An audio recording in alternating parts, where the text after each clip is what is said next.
ശ്രദ്ധിച്ചിട്ടുണ്ടോ? ഈ ഇന്ന മതക്കാരുടെ എണ്ണം കുറവെന്ന് പറയാൻ പറ്റില്ല. പോപ്പുലേഷൻ ആനുപാതികമായിട്ട് ആ ആളുകളെല്ലാം അവിടെയുണ്ട്. ഏത് രാജ്യത്തുമുണ്ട്.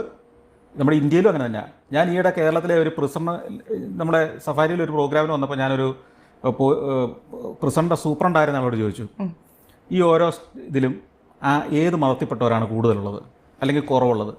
അപ്പോൾ പുള്ളി പറയുന്നത് അത് റീജിയൻ തിരിച്ചാ.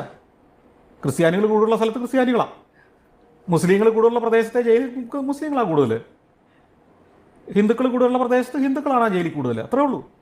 അപ്പോൾ ഒരു മനുഷ്യനെ നന്നാക്കുന്ന കാര്യത്തിലും അല്ലെങ്കിൽ റിഫോം ചെയ്യുന്ന കാര്യത്തിലും ഒക്കെ ജയിൽ തന്നെ വേണമെന്ന് പറഞ്ഞാൽ ഒന്ന് ആലോചിച്ച്.